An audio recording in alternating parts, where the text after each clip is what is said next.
आज की कहानी है विक्रम बेताल की छठी कहानी, पत्नी किसकी। कई प्रयासों के बाद राजा विक्रमादित्य ने एक बार फिर बेताल को पकड़ लिया। वह उसे जब योगी के पास ले जाने लगे तो बेताल ने नई कहानी शुरू कर दी। बेताल ने नई कहानी सुनाते हुए कहा, एक समय की बात है, धर्मपुर नाम के नगर में गंधर्वसेन नाम का युवक रहता था। गंधर्वसेन की कद काठी बहुत आकर्षक थी। यही कारण था कि कई लड़कियां उससे विवाह करना चाहती थीं, लेकिन गंधर्वसेन को उनमें से एक भी लड़की पसंद नहीं थी। ब्राह्मण पुत्र गंधर्वसेन जब अपने घोड़े पर सवार होकर नगर में निकलता था तो सारी लड़कियां उसे देखती रह जाती। गंधर्वसेन किसी की तरफ नहीं देखता और तेज गति से नगर को पार करके रोजाना एक मंदिर की ओर निकल जाता था। यह मंदिर काली देवी का मंदिर था। गंधर्वसेन काली माँ का बहुत बड़ा भक्त था। वो हर दिन माँ काली की पूजा किया करता था। एक दिन जब वो मंदिर से लौट रहा था तो उसने नदी के किनारे एक धोबी की लड़की को कपड़े धोते हुए देखा। वह लड़की गंधर्वसेन को बहुत सुंदर लगी। गंधर्वसेन को उस लड़की से प्यार हो गया और वो दिन रात उसी के बारे में सोचने लगा। उसे लड़की से बात करने का कोई रास्ता नहीं सूझता। एक दिन उसने काली माँ के मंदिर में पूजा करते हुए ये प्रतिज्ञा ली कि अगर वो लड़की उसकी हो गई तो वो काली माँ के चरणों में अपना शीश चढ़ा देगा। गंधर्वसेन खाना पीना भूल चुका था। वो दिन रात उसी लड़की के बारे में सोचता रहता। इसका परिणाम ये हुआ कि गंधर्वसेन बीमार हो गया। गंधर्वसेन की बीमारी की खबर सुनकर उसका सबसे अच्छा मित्र देवदत्त उससे मिलने आया।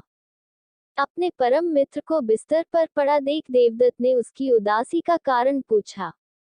गंधर्वसेन ने देवदत्त को अपना हाल सुनाया और बोला कि उस लड़की से अगर मेरा विवाह नहीं हुआ तो मैं मर जाऊंगा। देवदत्त अपने मित्र से बहुत प्यार करता था, इसलिए उसने लड़की को ढूंढने की ठानी। देवदत्त उस लड़की को खोजने में सफल हुआ। देवदत्त ने उस लड़की के पिता से कहा कि अपनी बेटी की शादी गंधर्वसेन से कर दें। लड़की के पिता ने सारी स्थिति का जायजा लिया और अपनी बेटी का विवाह गंधर्वसेन से करा दिया। शादी को 5 दिन बीत गए और गंधर्वसेन उस प्रतिज्ञा को भूल चुका था जो उसने काली मंदिर में ली थी। एक दिन सपने में गंधर्वसेन को अपनी छाया दिखाई देती है। उसकी छाया उसे वो प्रतिज्ञा याद दिलाती है और कहती है कि अगर तुम ये प्रतिज्ञा पूरी नहीं करोगे तो स्वार्थी कहे जाओगे। अगले दिन गंधर्वसेन को अपनी गलती का एहसास होता है और वो काली मंदिर में अपनी बलि देने के लिए तैयार हो जाता है।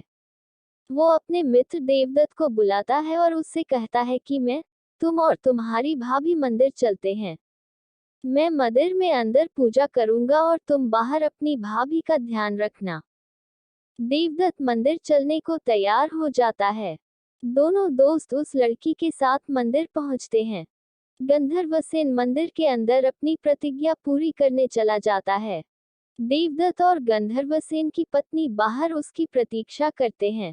बहुत समय तक जब गंधर्वसेन बाहर नहीं आता तो देवदत्त मंदिर के अंदर चला जाता है।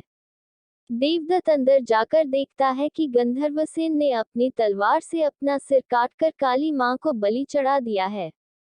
ये देखकर देवदत्त घबरा जाता है। देवदत्त सोचता है कि कोई भी व्यक्ति यह यकीन नहीं करेगा कि गंधर्वसेन ने अपनी हत्या खुद की है। सब ये सोचेंगे कि देवदत्त ने अपने मित्र को मारा है ताकि वो उसकी पत्नी से विवाह कर सके। इस आरोप से बचने के लिए देवदत्त ने गंधर्वसेन की तलवार से अपना सिर भी काट लिया। थोड़े समय बाद गंधर्वसेन की पत्नी अपने पति और उसके मित्र देवदत्त को खोजने मंदिर आई। वहां दोनों मित्रों की लाश देखकर वो डर गई। उसने सोचा कि लोग उन दोनों की हत्या का आरोप मेरे ऊपर लगाएंगे। इस लांछन से अच्छा है कि मैं भी मर जाऊं। जैसे ही उस लड़की ने अपना सिर काटने के लिए तलवार उठाई वैसे ही वहां मां काली प्रकट हुई। मां काली ने कहा, पुत्री मैं तुमसे प्रसन्न हूँ, बोलो क्या वरदान मांगती हो। लड़की ने कहा, आप इन दोनों को जीवित कर दीजिए। काली मां बोली, तुम इन दोनों के सिर इनके धड़ों पर रखोगी तो ये जीवित हो जाएंगे। लड़की ने ऐसा ही किया, लेकिन उससे सिर रखने में गलती हो गई। उसने गंधर्वसेन का सिर देवदत्त और देवदत्त का सिर गंधर्वसेन के धड़ पर लगा दिया। दोनों मित्र जीवित होकर उस लड़की के लिए लड़ने लगे। इतनी कहानी सुनाकर बेताल ने विक्रमादित्य से कहा, राजन अब तुम ही बताओ कि उस लड़की का पति कौन है। विक्रमादित्य को जवाब मालूम था। अगर वो चुप रहते तो बेताल उनका सिर धड़ से अलग कर देता, इसलिए विक्रमादित्य बोले, व्यक्ति की पहचान उसके चेहरे से होती है, इसलिए देवदत्त उस लड़की का पति होगा, क्योंकि उसके धड़ पर गंधर्वसेन का मस्तिष्क वाला हिस्सा लगा है। बेताल ने कहा, इस बार भी तुमने सही जवाब दिया है, इसलिए मुझे फिर से उड़ जाना पड़ेगा।